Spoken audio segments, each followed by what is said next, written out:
이건 충격적인 일입니다. 우리는 중국 경전인 서경, 예기에서 산둥 지방을 동이족 지역으로 언급한 것을 알 수 있습니다.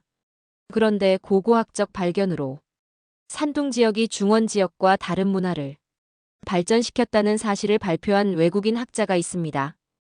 더구나 이 발견은 산둥 지역에서 태어난 공자도 동이족일 수 있다라는 가능성을 열어두었는데요.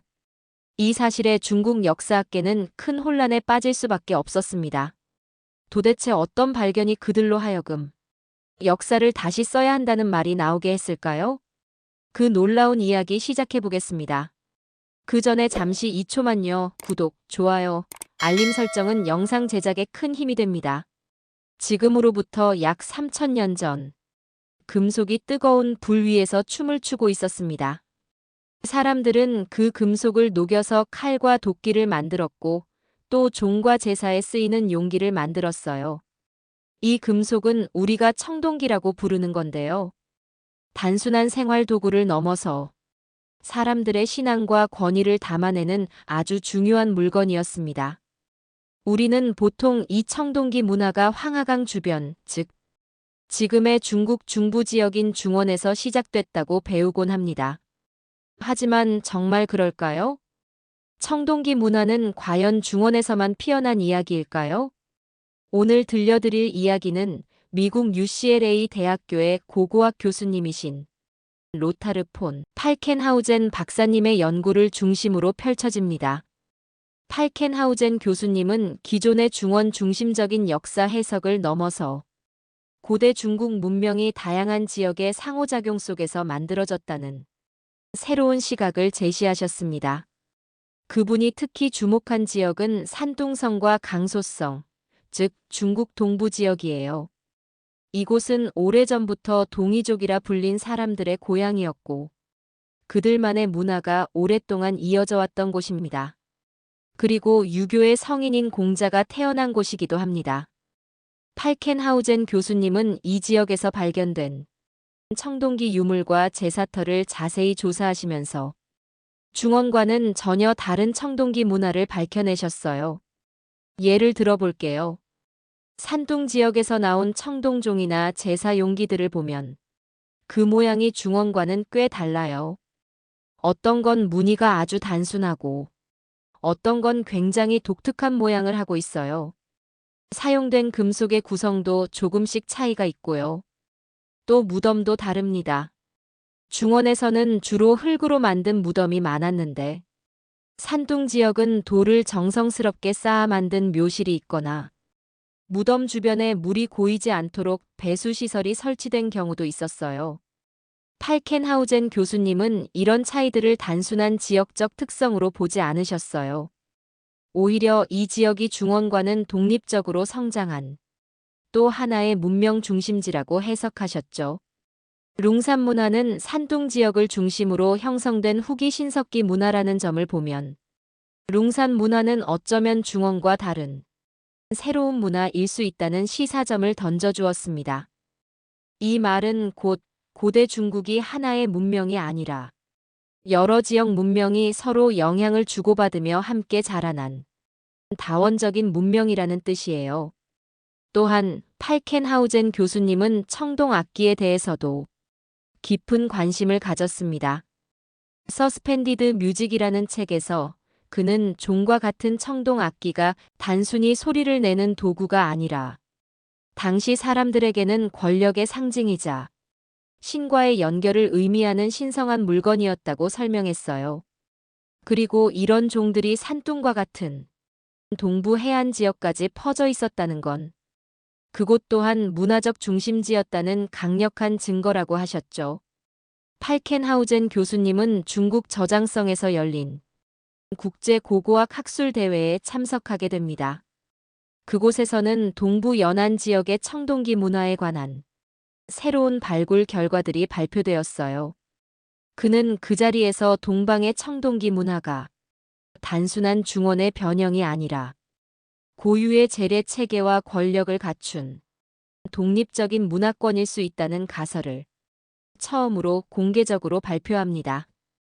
당시만 해도 학계는 중원 중심의 해석이 절대적이었고 중국 문명은 양사오 문화, 룽산 문화, 얼리터우 문화를 거쳐 상나라로 이어지는 일직선의 발전 경로를 가정하고 있었죠. 하지만 이 연결에는 수많은 빈틈이 존재했습니다. 양사오 문화와 얼리터우 문화 사이의 문화적, 기술적 단절. 양사오 문화와 얼리터우 문화는 1000년 정도의 시기 차이가 있습니다. 그래서 중간 단계의 문명 연결고리가 확실치 않습니다. 그리고 룽산 문화는 동이족이 살고 있던 산둥 지역을 중심으로 발전했다는 점도 중국의 중원 문화 연속성 주장의 허점을 드러냈습니다. 수많은 중국 학자들이 다양한 이론을 내놓았지만 완전히 연속적인 발전이 아니고 단절된 문화라는 시각이 우세합니다. 얼리터우에서는 복잡한 주조 기술을 이용한 청동기가 본격적으로 등장합니다. 이것은 앞서 영상에서 소개드린 바와 같이 외부 기술의 도입 혹은 문명 단절 후 새로운 문명 출현 가능성을 시사하고 있습니다. 룽산 문화의 돌연한 소멸. 룽산 문화는 산둥을 중심으로 광범위하게 번성했지만 기원전 2000년경을 전후로 갑자기 사라졌습니다. 그리고 상나라 청동기의 급격한 발전은 단일한 기원설만으로 설명되기 어렵습니다. 팔켄하우젠 교수님은 바로 그 지점에서 논리를 펼쳐나갔습니다. 그는 청동기 시대 산둥 지역의 유적과 유물을 중원과 비교 분석하면서 이들 지역이 중원의 영향을 받은 단순한 변방이 아니라 자율적인 발전을 이룬 독립된 문명권일 수 있음을 보여주고자 했습니다. 팔켄하우젠 교수님의 발표는 기존 중국의 통설에 정면으로 도전하는 것이었어요. 청중석에는 팽팽한 긴장감이 흘렀고 몇몇 중국 학자들은 조심스럽게 고개를 끄덕였지만 일부는 공개적으로 반론을 제기했습니다. 교수님의 말씀대로라면 중국 문명의 중심축이 중원이 아닐 수도 있다는 뜻인데 이는 너무 급진적인 견해가 아닙니까? 팔켄하우젠 교수님은 조용히 웃으며 답했어요. 저는 중원의 중요성을 부정하는 것이 아닙니다. 오히려 중원이 여러 지역 문명과 어떻게 영향을 주고받았는지를 더 깊이 이해하고자 하는 것입니다.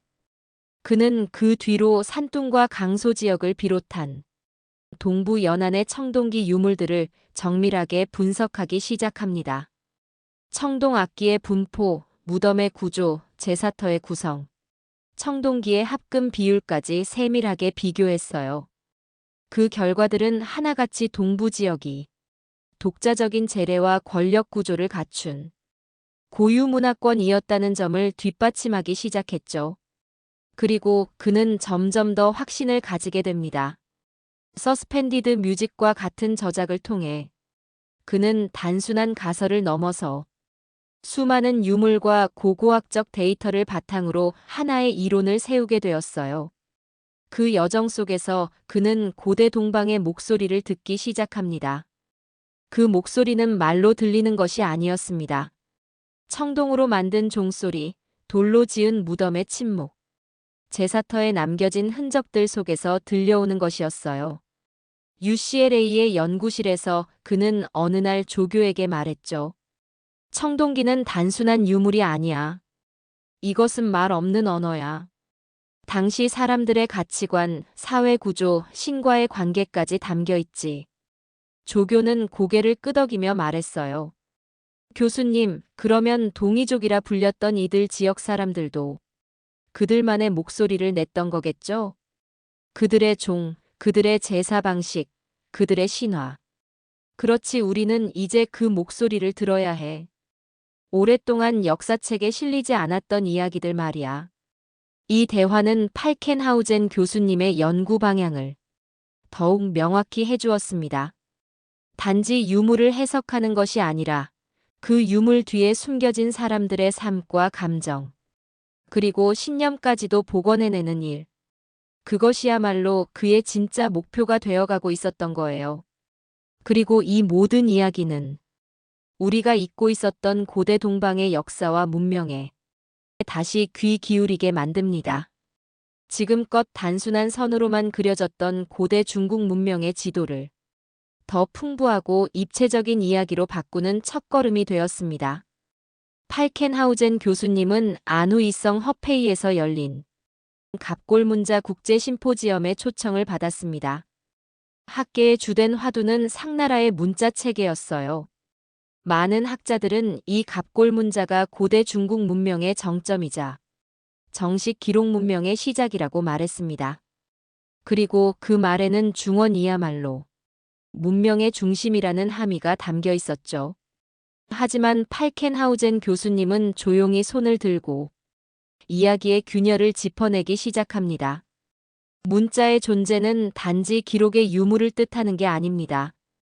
그 문자가 어떤 목적을 가지고 사용되었는지, 또 그것이 어떤 사회적 조직과 연결돼 있었는지가 더 중요합니다. 그리고 이어 그는 중원과 동부 지역 간의 문자 사용 차이를 설명했습니다. 룽산 문화와 얼리터우 문화에는 문자 흔적이 거의 없지만 상나라에서는 갑골문자가 등장합니다. 그것도 제사와 왕권을 위한 용도로요. 갑골문자는 단순히 말과 뜻을 기록한 것이 아니라 당시의 정치체계, 종교의식, 권위구조를 모두 아우르는 상징 체계였습니다. 룽산과 얼리터우에서 문자 흔적이 없다는 건 이들 사회가 기록이 필요 없을 만큼 단순했거나 혹은 다른 방식으로 기억을 계승했음을 뜻합니다. 반대로 상나라의 갑골문자는 복잡한 정치 구조와 재래 시스템이 이미 확립되었음을 보여주지요. 그의 말은 학자들의 마음에 큰 파장을 일으켰습니다. 당시에는 중국 고대 문명의 흐름을 하나의 직선으로 설명하려는 경향이 있었어요. 양사오에서 시작해 룽산, 얼리터우, 그리고 상나라로 이어지는 연속적인 발전 경로였어요. 그러나 팔켄하우젠 교수님은 이 흐름이 선형적이지 않다고 주장합니다. 그는 그날 심포지엄에서 다음과 같은 비교표를 제시하며 설명을 이어갔습니다. 청동기의 용도에서 룽산과 얼리터우는 주로 실용적이고 초기적인 의례용이지만 상나라는 철저히 제사와 권위의 상징으로 발전했습니다. 재래 체계의 경우 룽산과 얼리터우는 지역적이고 미비한 반면 상나라는 왕실 중심의 전국적인 재래 시스템이 확립되어 있었습니다. 무덤 구조에서 룽산은 평등한 매장, 얼리터우는 중간 규모의 무덤에 불과했지만 상나라는 대형 왕릉과 인신공양을 포함한 복잡한 위계 구조를 보여줍니다. 문자 체계에서 룽산과 얼리터우는 문자 체계가 없었고 상나라에서는 갑골문자가 출현하여 체계적인 기록 체계를 형성했습니다. 정치 구조에서 룽산과 얼리터우는 부족 연맹형의 자치적 정치 구조였지만 상나라는 명백한 신권 국가 체제를 갖추고 있었죠. 그날 이후 많은 학자들은 상나라의 복잡한 체계를 문명의 기준으로 삼기 시작했습니다. 하지만 동시에 팔켄하우젠 교수님의 말처럼 다양한 지역의 다름이야말로 중국 고대 문명의 또 다른 본질이라는 생각도 싹트기 시작했죠. 그리고 이 이야기는 하나의 결론으로 이어집니다. 문명의 진화는 직선이 아닙니다. 그것은 다양한 가능성과 변화를 품은 채 때로는 분열하고 때로는 사라지며 결국은 새로운 길을 찾아가는 유기적인 흐름이지요. 그의 말은 곧 우리가 교과서에서 배운 고대 중국의 역사가 전부가 아니라는 것입니다. 그리고 우리가 아직 듣지 못한 수많은 이야기들이 청동기의 무늬 속, 무덤의 돌벽 속, 그리고 갑골문의 점과 획 속에 숨겨져 있다는 걸 의미했습니다. 몇 해 뒤 팔켄하우젠 교수님은 중국 산둥성의 새로운 발굴 현장에 초대를 받았습니다. 이곳은 그동안 큰 주목을 받지 않았던 작은 산지 마을 인근이었지만 특이한 청동기 유물과 의식용 건축 흔적이 발견되면서 학계의 관심을 끌기 시작했죠.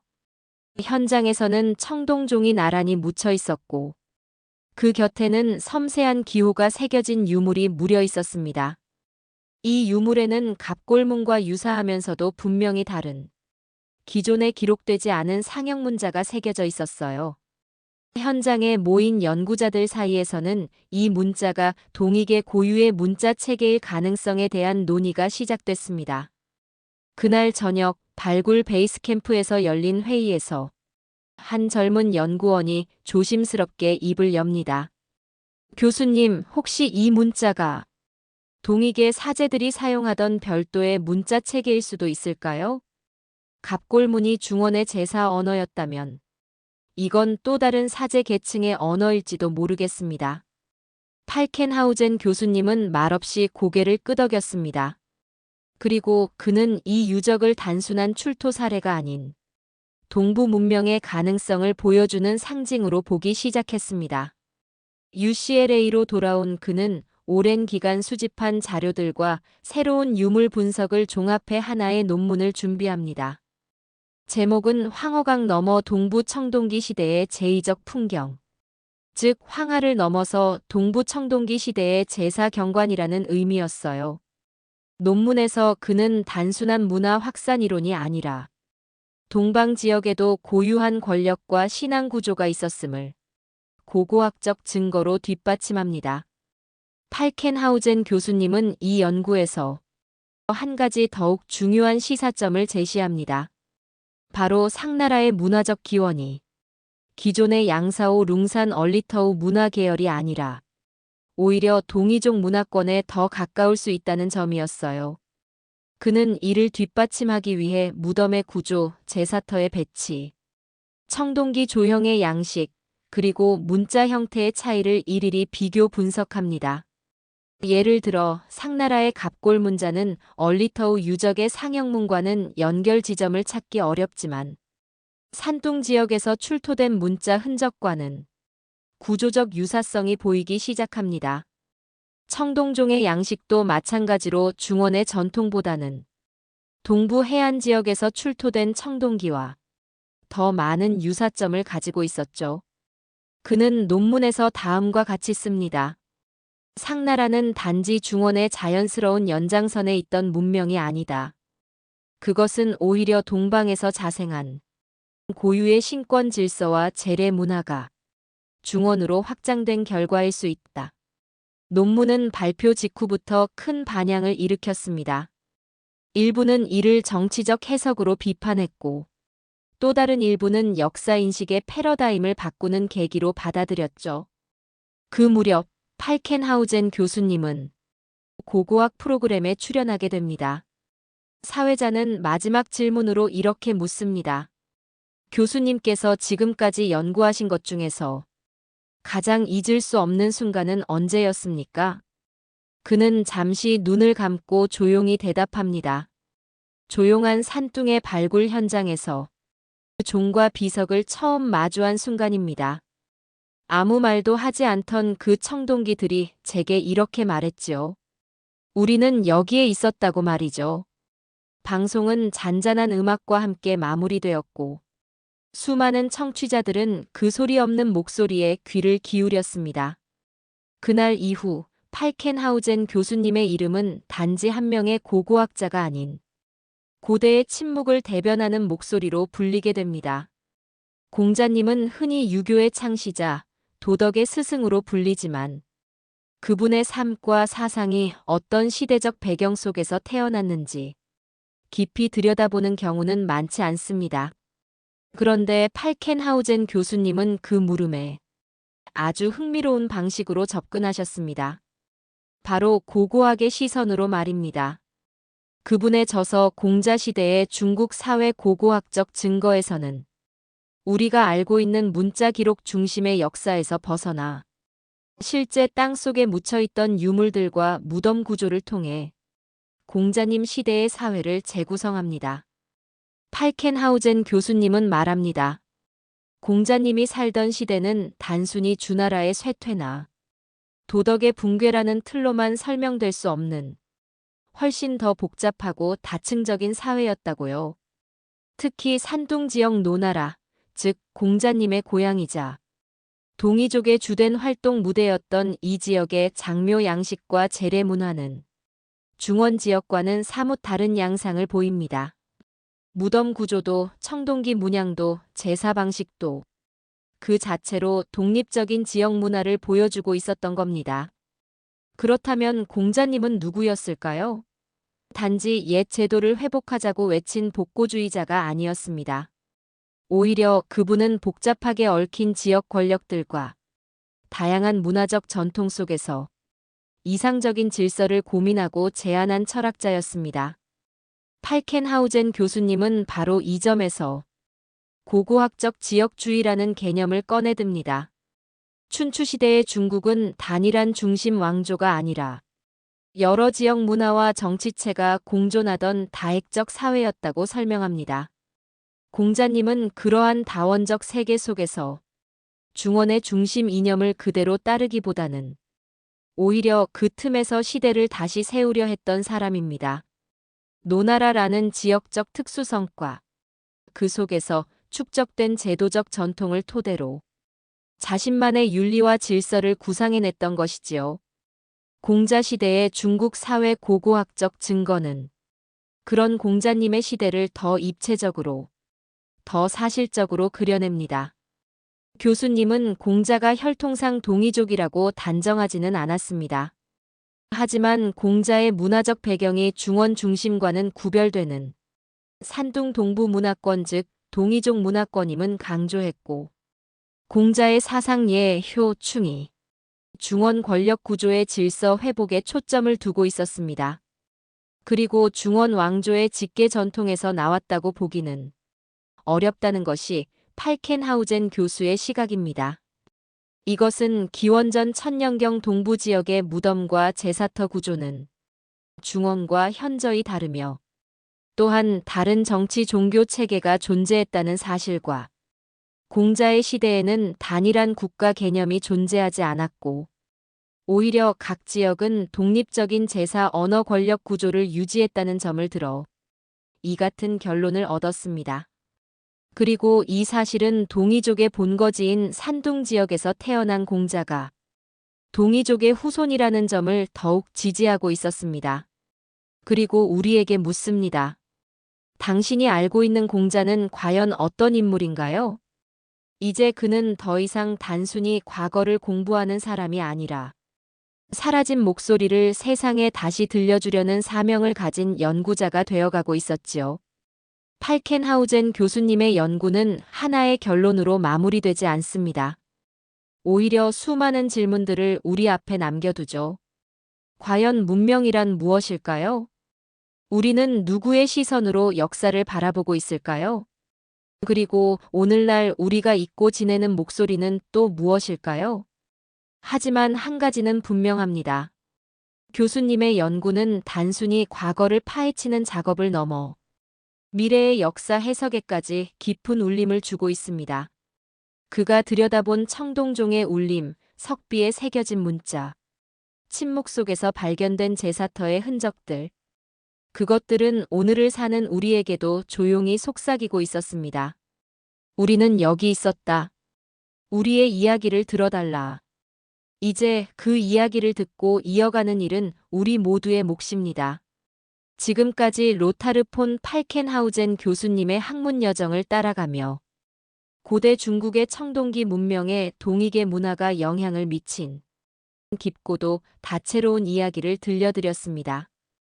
이야기는 여기까지입니다. 한 외국인 학자에 의해 밝혀진 산둥 지역의 또 다른 문화, 그리고 그 문화 속에서 태어난 공자가 동이족일 가능성, 그동안 말로만 듣던 그 사실들이 고고학적 유물로 증명되어가고 있다는 사실에 큰 놀라움을 감출 수 없었습니다. 점점 밝혀지는 진실 속에서 멀리서 단재 신채호 선생님의 외침이 들려오는 것 같습니다. 중국 문명의 근원은 한국 시리즈 영상을 제작하면서 전 영상과 관련된 부분은 생략하였습니다. 이 부분은 재생 목록의 다른 영상을 참조하시면 좋을 것 같습니다.